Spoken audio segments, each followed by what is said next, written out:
Donc, je suis arrivée, il me manquait 50 grammes. 50 grammes. Le mec de Octagone, il m'a dit, bah, coupe-toi les cheveux. J'ai regardé, je fais, mais il reste 3 heures et je vais pas me couper les cheveux. Je suis restée allongée comme ça pendant 1 heure et j'ai perdu mes 50 grammes.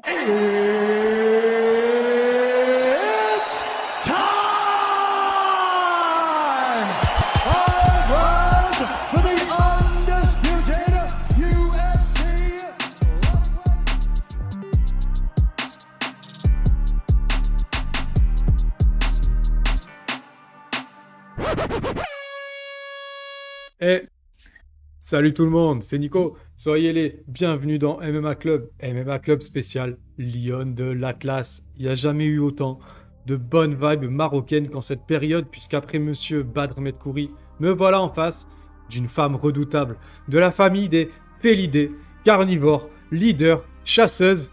La Nyonne est sauvage et indomptable. Cela dit, je viens en paix. Et c'est un immense plaisir de prendre enfin le temps d'échanger avec Madame Rizlen Zouak. Salut, ça va ou quoi? Beaucoup, hein. Ça va? Ouais, ça va super, et toi? Bah, merci pour l'invitation, hein. Yeah, C'est avec plaisir. gentil. Ça faisait un moment que je voulais te recevoir. Et comme je te l'avais dit, je croyais que tu combattais sur Ares 10 au départ. Donc je me suis dit, c'est bon, j'ai le temps, nana et tout. Et quand j'ai vu ton nom sur Ares 9, j'ai dit, bon, c'est trop tard. Je organise pas un truc à l'arrache, laisse passer, on voit après. Donc c'est bien comme ça aussi, c'est cool. Si c'est Bah bien oui, pour, c'est si c'est bien pour moi, enfin, si c'est bien pour toi, c'est bien pour moi.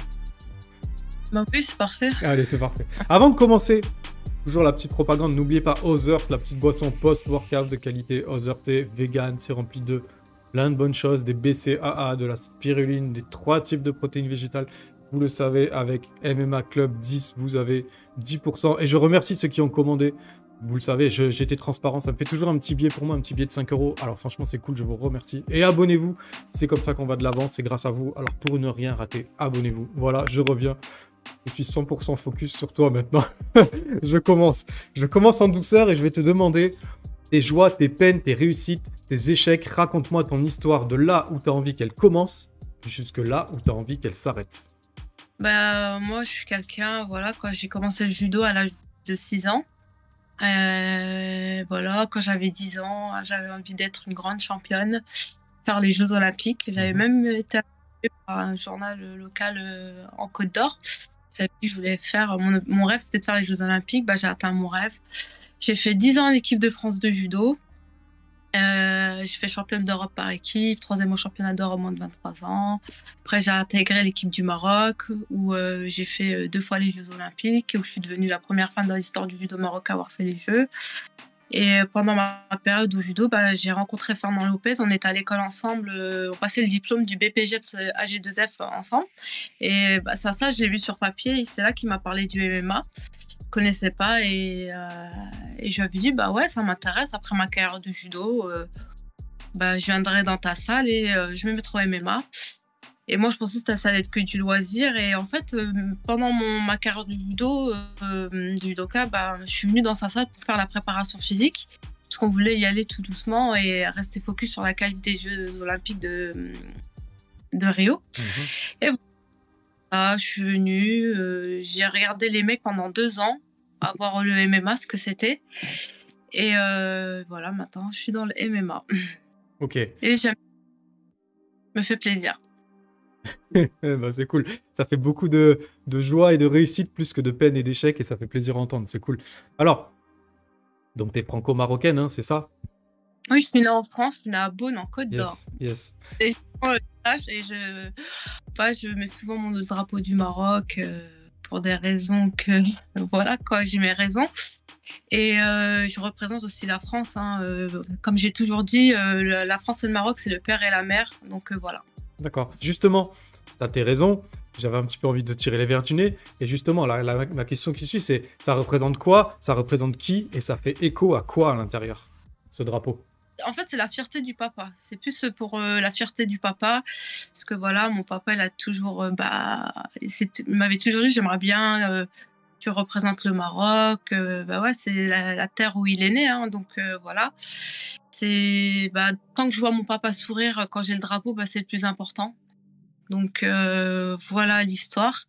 Et il y a aussi une autre histoire plus, voilà, où j'ai dû prouver, bah, je vais le sortir, hein, c'est pas grave, hein, où j'ai dû prouver que j'étais française, mais c'est pas moi, mes coachs, Benjamin Serpatier, Fernand Lopez, avant la légalisation du MMA, ils ont reçu un mail et le comité français aussi, comme quoi je n'étais pas française.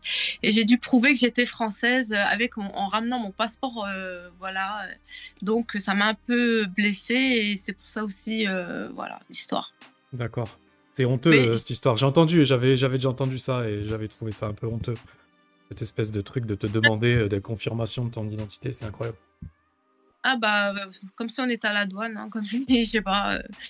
Et bah c'est voilà pourquoi l'histoire vraiment, mais dans mon cœur il y a la France et je représente aussi la France. Je suis née en France, voilà, j'étais à l'école en France. En France où j'ai tout appris, donc je ne dénigre pas la France. La France est dans mon cœur. C'est où tes endroits préférés en France et les endroits qui te font le plus kiffer? Bah, j'ai mes parents, ils habitent à Montpellier, Ah ouais, donc voilà, quand je vais voir ma famille, parce que je les vois pas souvent. Moi, il faut savoir, je suis partie à l'âge de 14 ans, je suis partie en sport-études. J'ai pas grandi avec mes frères et sœurs. Moi, voilà, j'ai eu la chance de pouvoir intégrer sport-études à Strasbourg. Après, je suis partie à l'INSEP pendant 10 ans. Donc, voilà. Moi, mon meilleur endroit, c'est Montpellier avec ma famille. d'accord. Et tes endroits préférés au Maroc quand tu vas là-bas? Qu'est-ce que tu aimes le plus faire et quel est ton endroit préféré? Ah, au Maroc, c'est plus du repos, la famille, manger les bons plats marocains. Là-dessus. Quelqu'un, je suis en mode détente, je suis casanière, moi. Voilà, avec mon mari, voilà, on va les petits restos, on va profiter du pays, puis voilà, d'être au pays, ça fait du bien, on se ressource. D'accord. Avant de commencer l'interview, je t'ai dit, il y a des questions indiscrètes ou que t'as pas envie de répondre, on zappe. Et D'accord. je voulais te demander si t'étais maman. Pas encore d'enfants, c'est Dieu qui donne, hein, comme on dit, hein, D'accord? voilà, beaucoup me disent: «Ouais, t'as 36 ans, t'as pas d'enfant». Bah, c'est Dieu qui donne, hein, c'est pas moi qui décide, hein. Donc voilà, non, je veux être maman, c'est le plus grand objectif de ma vie, hein, donc oui, c'est voilà, j'aimerais être maman. Bah, après, par contre, je suis tata poule, j'ai des neveux, des nièces, voilà. Mais voilà, comme on dit, c'est Dieu qui donne et inch'Allah, hein, je serai maman, hein. D'accord. Donc ça n'a rien à voir avec le fait de faire du sport de combat et de, pour l'instant, gérer ta carrière, quoi, en fait.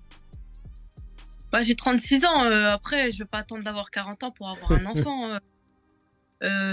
donc on va pas se voiler la face, hein, j'ai pas 30 ans, j'aurais 30 ans, je t'aurais dit: «Oui, là, je me laisse encore du temps». Mais là, pour le moment, bah, c'est Dieu qui donne. D'accord. D'accord. Tout à l'heure, tu as dit un truc super intéressant. Avant de commencer à parler MMA, je voulais juste le redire. Tu es la première t'es la première femme de l'histoire du judo marocain à te qualifier pour les JO. Donc en 2012, puis en 2016, on est d'accord? La première combattante en MMA aussi. C'est incroyable. Et tu as remporté, il me semble, 32 médailles, toutes compétitions confondues, dont 14 médailles d'or. Je sais pas, Donc franchement, là, je parle de ton palmarès global, je parle même pas des JO. Enfin, t'as bien compris, je parle pas des JO, tu vois, je parle. c'est Pardon. vrai que je parle jamais parlé de mon palmarès au niveau judo. Beaucoup de gens ne savent pas que oui, j'ai un palmarès, que j'étais en équipe de France et j'étais vraiment dans l'équipe de France. Genre, j'étais pas la partenaire d'entraînement, j'étais Yes. dans l'équipe de. Et oui, j'ai fait des résultats. Après, avec le Maroc aussi. J'ai deux carrières au judo, avec le Maroc et avec la France. Ah, stylé. C'est vrai que, ouais, c'est vrai que dit comme ça, c'est un peu deux carrières, ouais. Il y avait des Ouais. différences? Bah, c'est pareil en vrai, c'est la qualification au jeu. Faut être dans les 15 meilleurs mondiaux, hein. Faut pas être. Je suis pas venue comme ça parce que je suis au Maroc. C'était plus facile ou non. J'ai fait les mêmes compétitions que les numéro 1 en équipe de France de judo. C'est juste que devant moi, il y avait Gevry Zeman et Clarissa Benignou, deux grosses têtes. Et avant ça, il y avait Lucie Decos. Donc, c'était impossible de les détrôner, ces filles-là. Donc, c'est pour ça que j'ai décidé, 10 mois avant les Jeux Olympiques de Londres, de demander à la Fédération française de judo s'ils pouvaient me libérer parce que faut savoir que vu que j'avais fait des compétitions, il fallait que j'attende 3 ans normalement sans compétition. Mais ils ont été très gentils avec moi. Ils m'ont laissé, au bout d'une semaine, ils m'ont donné l'accord pour pouvoir partir. Et j'ai réussi à me qualifier. Je suis repartie de zéro. Qu'il y a un classement mondial et je suis repartie des zéros et j'ai réussi à me qualifier pour les Jeux Olympiques en 10 mois. L'histoire est belle, hein. Franchement, c'est incroyable. Alors, je vais faire un petit flashback sur ton avant-dernier combat, tu vois. Si tu t'es ajusté à ce point, dernièrement, je dirais presque même jusqu'à dire en striking, c'est que tu t'es remise en cause dans la défaite contre Dixon. Donc, il y a ça, et j'imagine que il n'y a pas que la défaite qui fait mal, il y a aussi la toxicité sur les réseaux sociaux, le cyberharcèlement. C'est comme ça que ça s'appelle, et c'est important que ce soit des petits riens ou des choses très graves. Ça s'appelle du cyberharcèlement. Toi, t'es passé par quoi après ce combat de manière générale? C'est même pas le combat de Dixon qui m'a fait donner envie de travailler l'anglaise, hein, rien à voir. Vraiment, vraiment rien à voir. C'est le combat de Dixon. Les gens disent que je me suis fait détruire, mais j'ai fait 3 rounds. C'était un combat très chaud. Hein. Et en plus, c'était pas ma... C'est pas ce que j'ai dit. Hein. Non, non, pas toi. On s'est compris, si t'as compris ce que je veux dire. Mes haters. Non, en plus, c'était dans la catégorie en 66 kilos. Moi, il faut savoir, le jour du combat, j'étais à 68 kilos, 68, elle 78 kilos. C'est une fille qui, voilà, le montre hein, sur les réseaux sociaux, qui perd beaucoup de poids. Et je ne savais pas ça, je n'avais pas ce... Après, je trouve pas d'excuses. Voilà, elle a gagné, c'est une très forte combattante. Et c'est pour ça que je dis ce combat-là, en fait, c'est un combat où il faut plus de préparation, pas en 10 jours, parce que je l'ai pris en 10 jours, tellement que je voulais combattre. Moi, j'ai pris, comme je dis, allez, je la prends, sans la sous-estimer. Bien au contraire, j'ai vu que c'est une fille qui était très forte. Et moi, j'aime les combats forts, j'aime les challenges. Et c'est pour ça que je refuse jamais les combats et je voulais à tout prix combattre. Et des fois, on se dit avec du recul, voilà, avec les sœurs, pas un monde, mais bon, c'est avec des défaites qu'on progresse. Après mes défaites, j'ai pris que des filles fortes, donc c'est bien pour ça que voilà, à l'heure actuelle, je suis 23e mondiale, donc voilà. Ok. Et concernant justement la toxicité sur les réseaux sociaux, est-ce que c'est quelque chose qui a été difficile à gérer? Je te dirais non, je te mentirais. Ça a été très très dur. Voilà, moi je comprends pas cet acharnement sur moi. Surtout que je gagne ou que je perde. Je suis pas la seule combattante en France qui perd. Après, je sais pourquoi. Voilà, je suis un dommage collatéral parce que voilà, par rapport à, vu qu'on déteste mon coach Fernand Lopez et ma salle, mais après, maintenant, au début, ça a été dur, mais maintenant, honnêtement, leur critique, c'est ma force. Ça ne m'atteint plus. Et moi, c'est pas moi qui irai sur les réseaux pour critiquer, pour moi, c'est des no-life. Et voilà, s'ils veulent critiquer, qu'ils critiquent. Moi, à cette heure-ci, je vais dans un octogone, je m'entraîne 2 fois par jour. Et je kiffe ma life, et je kiffe m'entraîner. Je m'entraîne très, très dur et je lâche rien. Certes, j'ai eu des défaites, mais je reviens toujours derrière. Je montre que je suis quelqu'un qui est déterminé, que je suis pas une fille qui abandonne facilement. Oui, moi j'allais dire même, tu es très inspirante surtout. C'est quoi, pour fermer, après je ferme la parenthèse, mais c'est pas pour te faire ressortir des choses à toi, c'est pour mettre les gens face à leurs responsabilités, entre guillemets. C'est quoi les pires choses qu'on peut lire ou entendre quand on est combattante de haut niveau et qu'on sort, comme tu as dit, d'une défaite ou même parfois d'une victoire? Moi, c'est plus, on m'a beaucoup attaqué mon physique, genre que j'étais grosse. Désolée de ne pas être dessinée, musclée, je ne veux pas me piquer pour faire plaisir aux gens. Voilà, je suis une combattante qui a des formes. Dernièrement, mon combat là où j'ai gagné, l'excuse, j'en suis sûre, elle était pas au poids, mais c'est là, j'étais au poids 61,7 habillée. Et les juges qui sont là pour la peser, ce sont des juges qui sont de l'UFC, c'est pas Fernand Lopez ou Benjamin Servati qui est en face. Non, j'étais au poids. Ils peuvent demander à Nicolas Haute, il était à côté, hein, donc voilà. Mais c'est le physique. Après, moi, je pense aux personnes qui sont faibles et qui peuvent avoir des idées noires, qui peuvent se suicider. Moi, c'est surtout ça. En fait, les réseaux sociaux, c'est pas la vraie vie. ok, vous pouvez on est aimé on peut pas plaire à tout le monde, ça c'est clair. Donc au bout d'un moment, c'est bon, bah maintenant c'est les réseaux sociaux, faut faire avec, c'est le game. Au début c'est dur parce que j'avais jamais eu ça. Certes, moi je suis bien entourée, j'ai mon mari, tout, je suis une femme forte, mais il y a des gens, ils sont faibles. Ils peuvent se suicider, voilà, il y en a plein qui ont fait ça, et je pense à toutes ces personnes-là, les enfants qui se font harceler à l'école, sur les réseaux sociaux, les femmes qui ont des formes, qui se font harceler, même, il y a les homosexuels, il y a de tout. Donc, voilà, les réseaux sociaux, c'est bien, mais voilà, les critiques, au bout d'un moment, faut faire attention, ça peut aller loin. Beau message. Je rappelle, pour connaître, je crois que le numéro de téléphone pour les gens qui sont harcelés, les enfants ou les gens qui sont pas bien dans leur peau ou qui ont du mal à gérer ça seul, c'est le 30-20. Voilà. Je ne même pas le dire. Comme ça, c'est dit. Moi, je suis pas, tu vois, je suis pas présente, je suis pas téléphonée.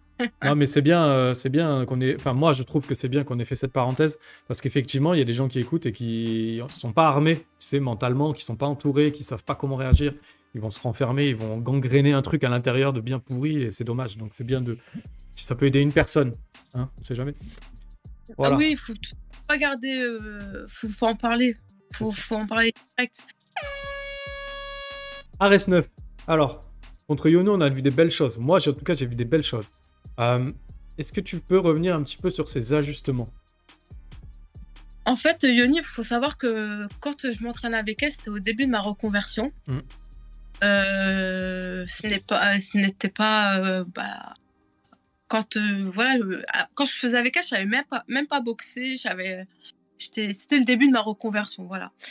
Et elle, c'était au moment où elle était au top niveau, et c'est grâce à elle que j'ai progressé. Pour moi, à chaque sparring, je me donnais des objectifs et c'est comme ça que je progressais. Et elle m'a beaucoup aidée, et je la connaissais par cœur. Même dans sa tête, tout, je savais à quel moment, dans son regard, quel moment où elle peut paniquer et tout. Donc, j'étais sa partenaire d'entraînement, donc je la préparais pour les combats. Donc voilà quoi. Et puis moi, au judo, j'avais l'habitude de rencontrer des amis à moi et des partenaires d'entraînement. Donc pour moi, déjà, c'était un point où ça m'a pas mis de stress.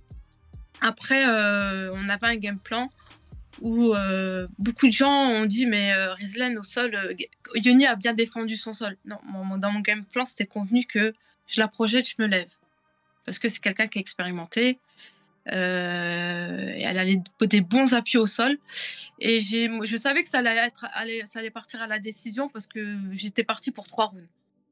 Et si je la mettais KO dans ma tête, je la mettais KO. Et aussi, je sais qu'il ne m'attendait pas beaucoup sur la boxe anglaise. Et j'ai beaucoup travaillé l'anglaise avec Souleymane Sissoko, avec Samy, avec la team Abadioné, team Oubali. Donc, c'est le point que je n'ai pas montré sur les réseaux sociaux pour ne pas donner d'indices. Et fallait que je fasse la différence au niveau de la boxe. Parce que voilà, Yoni, elle est complète. Et je sais que eux, je me suis dit, eux, ils vont rester sur mon dernier combat et sur mes défaites. Et puis même sur ma tête, parce que toute l'année, j'étais en déni. Je savais même pas que mentalement, j'en pouvais plus. Et j'ai pris conscience cet été, après ma défaite, quand j'ai arrêté 1 mois et demi. Et c'est là qu'après, quand j'ai repris l'entraînement, je me suis fait plaisir. Et quand j'ai vu que je me suis fait plaisir à l'entraînement, je savais que dans le combat, j'allais être bien et que ça allait débloquer ma tête, mon mental. D'accord. Donc il y a une période où tu as voulu un petit peu couper les ponts, quoi. Mais je savais même pas que j'étais en déni. J'étais en déni de burn-out, en fait. Je le savais. Parce qu'en 17 mois, j'ai fait 7 fights. C'est vrai. Et c'est très très rare dans le MMA, et régime, tout. C'est dur psychologiquement. Hein. Et je fais pas des 5 kilos, hein. On va pas se mentir. Donc voilà. Et même d'enchaîner préparation, tout. Même avant ça, il y avait le Covid. Le Covid aussi, ça m'a tué. Puis avant le Covid, pendant 2 ans et demi, j'avais pas combattu parce que personne voulait m'affronter. D'être au régime, puis au final te dire bah non, la fille elle a refusé. J'ai eu des périodes très très dures, mais j'ai réussi à remonter la pente et j'ai rien lâché. Comme il faut être bien entouré. Et j'étais bien entourée. D'accord. Pour la suite, j'imagine que, comme tout à l'heure tu parlais d'un éventuel KO, revenir sur un petit finish là, pour changer un petit peu de tes 4 victoires à la décision. C'est un petit objectif supplémentaire là pour la suite? Prendre des risques? Moi, quand je combat, pour moi, c'est je veux finir avant. Mais après, si je vois dans le combat, je dois jouer tactique, bah, je vais jouer tactique. Après, j'écoute mes coachs. Et voilà. Et sur ce combat-là, contre Yoni, je savais qu'elle m'attendait sur mes mouvements de judo de l'avant. Et c'est pour ça que j'ai beaucoup fait des balayages. C'est bah, voilà, grâce à mon entraîneur Fernand Lopez, que je remercie énormément pour le game plan. Et le changement pour ce combat-là, c'était les balayages. D'autres techniques de judo que je n'avais pas montrées auparavant. Donc voilà, c'était ça le petit changement. D'accord, d'accord. Et tu t'approches des 10 victoires? Cette victoire-là, est-ce que c'est une petite forme d'objectif et aussi d'atteindre les 10 victoires rapidement? Moi, j'ai un objectif. Hein. Après, s'il se fait, il se fait. Et voilà, s'il se fait pas, il se fait pas. Moi, je suis pas là en mode loisir hein, dans le MMA. Je sais qu'à un moment, j'étais proche de signer à l'UFC. Là, avec les défaites, victoires, je me suis un peu éloignée, mais on peut toujours se rapprocher. Tout est possible. Donc, on ne sait pas si le prochain combat, je gagne. Bah, on ne sait pas ce qui peut arriver derrière. Donc, et je suis quand même 23e mondial. C'est pas rien. Non. Et bantamweight, hein, je précise, hein, parce que les gens après, voilà quoi. En battant Yoni, bah, vu qu'elle était 33e, bah, je suis montée au classement. Je suis 23e et voilà quoi. Donc, je suis là. Je suis dans le classement. Je suis toujours là et je ne lâcherai rien. Alors, et ma tête, ça sera l'octogone. Excuse-moi, tu peux répéter? J'ai dit ma tête, on la verra toujours dans l'octogone. Yes, c'est une bonne nouvelle. Alors, je vais parler d'un petit sujet là qui me tient un petit peu à cœur. Pas longtemps, mais voilà. Est-ce qu'un affrontement contre Laetitia Blo est envisageable? Tu serais forcé d'aller la chercher sur son terrain? Est-ce que tu penses que c'est possible? Sur son terrain, dans sa catégorie de poids? Bah déjà, à l'Hexagone, puisqu'elle est championne. moi- Est-ce que contractuellement, pardon, et même, ouais, comme tu disais, tu parlais de catégorie de poids, ça c'est un petit peu, vous êtes un petit peu cherché avec Fair Play. Est-ce que tu penses que c'est possible? En flyweight, honnêtement, c'est impossible pour moi que je descende en flyweight. Après, c'est une fille, je sais qu'elle fait des gros régimes pour flyweight. Au judo, on s'est rencontrés plein de fois. On était dans la même catégorie de poids, moins de 63 kilos.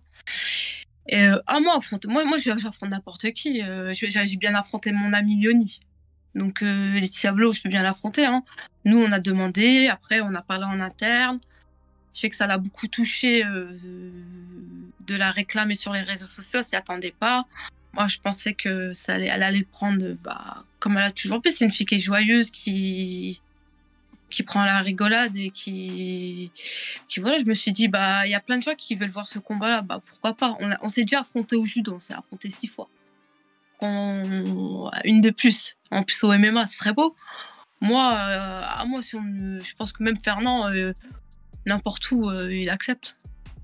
Il accepterait que pour une pige au Hexagone, on te libère, on te fasse un espèce de... Un one-shot, il n'y a pas de problème. Okay. Ah, c'est intéressant. Bah oui, je pense qu'il accepte. Il va pas dire non. Si on me dit, ouais, tu prends Laetitia Blo pour la ceinture en mettant bantamweight, il va pas dire, même sans la ceinture, moi je la prends. Moi, je prends n'importe qui. Moi, je m'en fous. Je Varese. On me dit, tu dois prendre ci, je prends. Voilà. En attendant que ça puisse éventuellement se concrétiser, est-ce que tu as une petite info sur ton prochain combat? Non, par rapport à Laetitia Blo, je vais te le dire ouvertement, ça se fera jamais.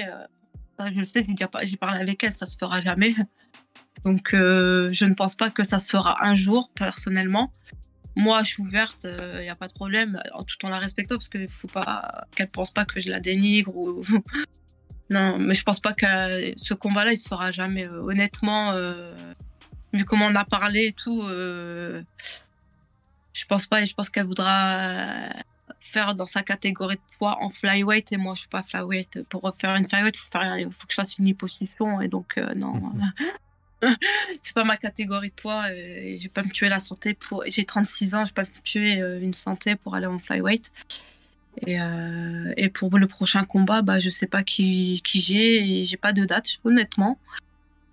Ça peut arriver, on peut me dire, voilà, janvier est sûr, je combats pas. Mais bon, après, je me prépare. Moi, je suis quelqu'un, je me prépare toute l'année pour n'importe quel combat.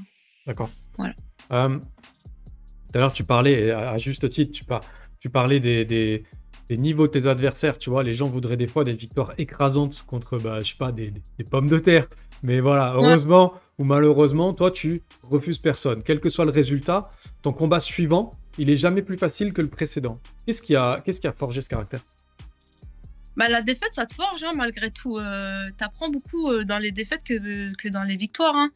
Et puis même, je suis quelqu'un qui a faim. Et puis même, je suis passionnée par ce sport. J'ai faim et j'en apprends tous les jours. Ça fait que 5 ans que j'ai débuté dans le MMA. Et bah, je suis comme une enfant, en fait. J'en apprends tous les jours et c'est un sport magnifique. Mais vraiment, c'est... Et voilà, quoi. Et j'apprends tous les jours là. Je suis en mode plutôt boxe anglaise et j'aime trop boxer. C'est trop bien. Je suis comme un enfant quand j'apprends. J'apprends des choses, je suis comme une petite fille. D'accord, Voilà. d'accord. Et tu vois, pour illustrer un petit peu ça, j'ai entendu cette histoire, du coup, sur l'époque du MMA-GP, où vous cherchiez à mettre en place un combat franco-français. Les combattantes françaises refusent le combat. Toi, tu as 5 options, elles sont toutes d'Amérique latine, donc brésilienne, il me semblait, pour la plupart, ou peut-être toutes. Et toi, tu choisis le plus gros palmarès, la plus grosse dynamique positive adverse pour t'affronter. Ah oui, bah Mm. oui. C'est pas prendre la facilité. Mon objectif, c'est de progresser et d'aller à l'UFC. L'UFC, regarde qui tu prends. Faut pas croire, hein. On peut avoir 4-0 de chèvre. Y a un classement, hein, sur ma Fight Matrix. Donc, on peut pas tricher sur Fight Matrix. Donc, il y a des gens qui peuvent, comme Damien avait expliqué, on peut avoir un... Bah, comme on me critiquait, ouais, Ryzen, elle a 6-5. Ouais, j'ai 6-5. J'avais 6-5. Maintenant, j'ai 7-5. Mais c'est des 7-5, c'est 7-5, mais j'ai pris que des filles qui sont classées. Premier combat dans ma carrière, c'est Léa Macour. J'ai toujours pris des filles fortes. Il y a des personnes que je respecte et que je juge pas, qui ont des 3, 4, 5, 6, mais ce sont des gens qui ne sont pas classés. Et l'UFC, ils voient tout ça, ils voient là, il y a une cote. Donc c'est pour ça que moi, avec Fernand, j'ai toujours dit, moi, je veux des filles qui, voilà quoi, qui sont classées. Si je dois prendre un risque, si sur le papier c'est écrit que c'est elle qui est plus forte que moi, bah c'est pas grave. Regarde sur le papier pour Yoni, tout le monde disait que j'allais me faire détruire. Mais au final, j'ai gagné. Comme quoi, voilà. Il y a sur le papier, il y a le jour J. C'est pas tout le monde qui disait ça, mais bon. Moi, j'ai entendu ça. Hein. Donc, j'ai beaucoup entendu ça. Moi, je l'ai pas dit, en tout cas. Et voilà. Moi, je l'ai pas dit et puis je l'ai pas pensé.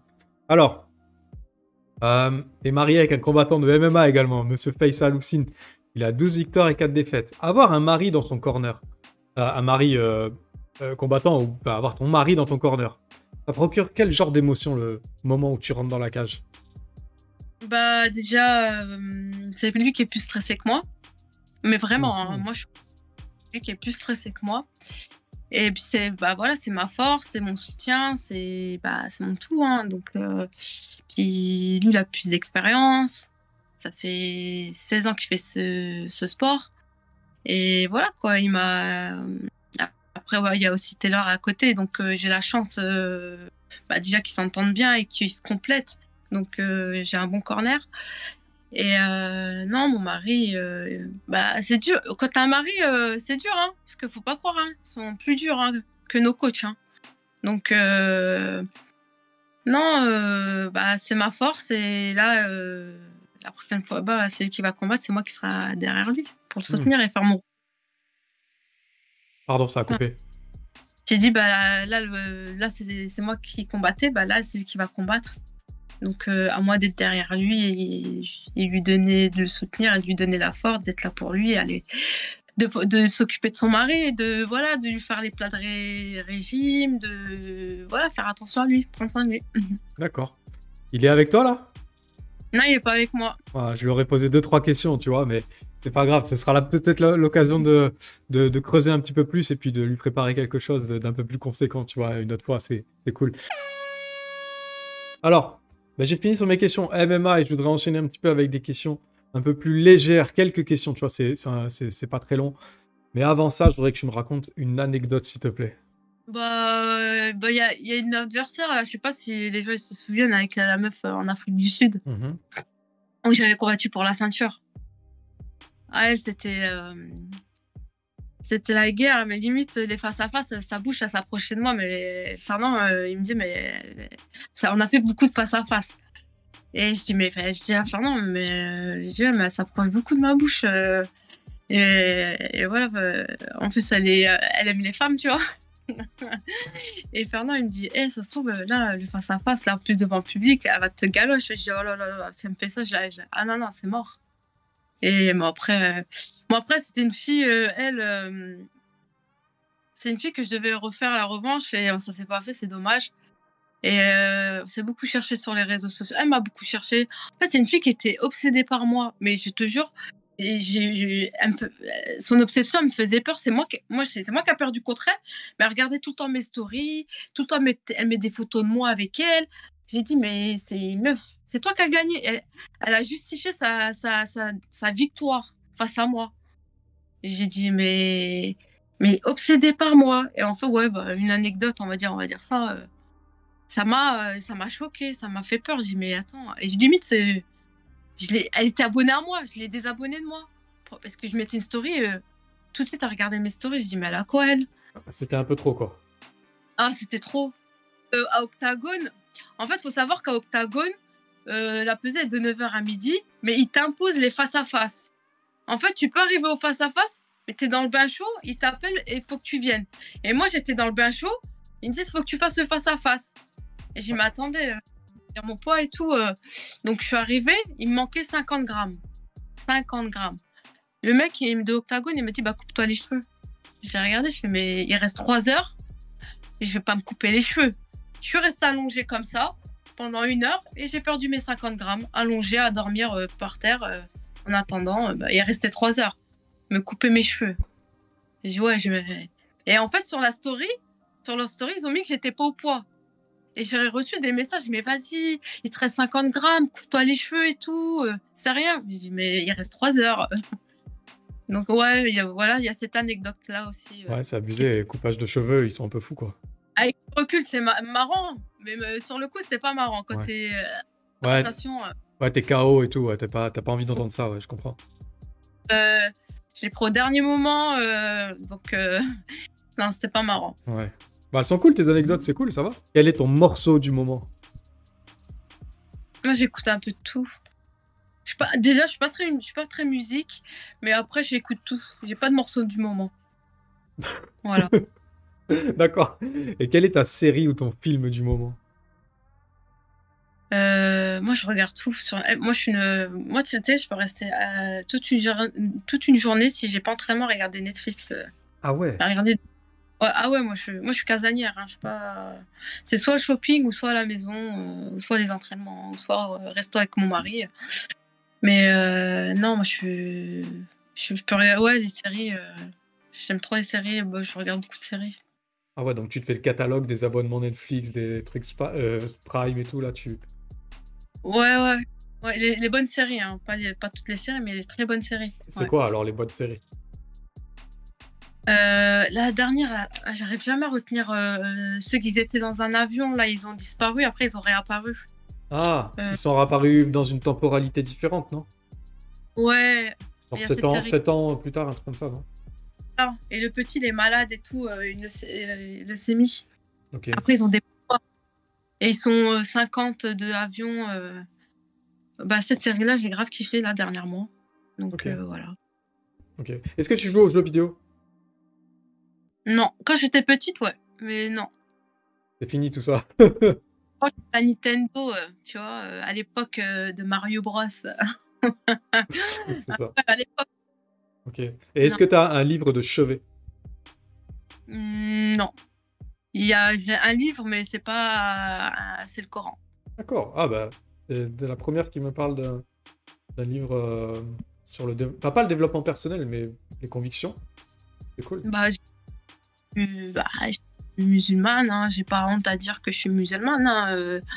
Toute religion se respecte. Moi, je respecte toute religion. Donc, il y en a, ils ont la Bible, il y en a, ils ont la Torah. Moi, j'ai le Coran. Donc, voilà. C'est entre moi et Dieu. Après, je montre pas sur les réseaux mon tapis de prière ou voilà, c'est intime, c'est entre moi et Dieu. Hmm. Ok. Voilà. D'accord, donc ça reste là. C'est très bien comme ça. Euh, Voilà. Rizlen, est-ce que tu as des dédicaces? Bah, d'abord, je voudrais remercier toutes les personnes qui me soutiennent, parce qu'il y en a beaucoup, hein, faut pas croire. Hein, il y a beaucoup de gens qui me soutiennent et je les remercie énormément. Et j'ai envie de dire que, en fait, sans eux, nous ne sommes rien. C'est grâce à eux qu'on existe aussi. Donc, je voulais les remercier, ceux qui me soutiennent depuis le début, comme ceux qui viennent d'arriver, la force qu'ils me donnent sur les réseaux sociaux, même par rapport au cyberharcèlement que je subis ces temps-ci. Voilà, c'est une famille. Pour moi, c'est une famille, c'est la famille des réseaux sociaux. Et je voulais remercier Fernand Lopez, Benjamin Sarfati et tous les gens, Taylor Lapillus, Damien, il y a Asia, ma team, qui sont là pour moi, qui ont beaucoup été là pour moi par rapport à cet été, parce que ça a été dur au début par rapport aux réseaux sociaux là. Et voilà, ma famille, hein, normal, mes parents, qui grâce à eux, je suis une sportive, hein, parce que voilà quoi, ils m'ont laissé partir à l'âge de 14 ans en sport-études. Ils ont charbonné pour moi, donc je les remercie énormément. Et après, mon mari, voilà, la meilleure pour la fin, mon mari. Et je les remercie énormément. Puis il y a aussi mes sponsors, voilà. Et je dédicace aussi à mes 2 pays, voilà, la France et le Maroc. La France et le Maroc, c'est dans mon cœur et voilà, quand je combats, c'est les 2 pays que je représente et voilà, c'est le père et la mère. Et on peut pas choisir entre les 2. Ah c'est cool. Je dédicace tout ce beau monde et je dédicace également, t'as dit, hein, mais voilà, tes partenaires d'entraînement, le MMA Factory. Dédicace à Arès, dédicace à ton mari, en effet. Dédicace également à toutes les femmes qui se reconnaissent un petit peu dans ton parcours et dans tes propos. C'était vraiment cool. Je te dédicace fort, Rizlen Zouak. Je te souhaite une longue vie, beaucoup de bonheur, beaucoup de plaisir, encore beaucoup de victoires. Merci infiniment d'être venu dans le MMA Club. C'était vraiment cool de t'avoir avec moi. Ça me tenait à cœur depuis longtemps, donc c'est super. Merci beaucoup à toi et je te souhaite une bonne continuation et j'espère que tu auras beaucoup de vues dans tous les interviews que tu vas faire. Et merci pour ta gentillesse. Vraiment, tu es vraiment un média très gentil. Ouais, c'est cool. Et je te souhaite de réussir dans ce que tu fais parce que tu as un grand cœur et merci pour tous les combattants et pour ce que tu nous apportes. Voilà. Merci beaucoup. C'est cool, merci beaucoup. Voilà, MMA Club, c'est terminé. Vous le savez, il faut s'abonner pour ne rien rater. On a toujours du contenu qui rentre. On prépare Ares 10 et UFC 282. Vous allez me manquer, mais je reviens bientôt.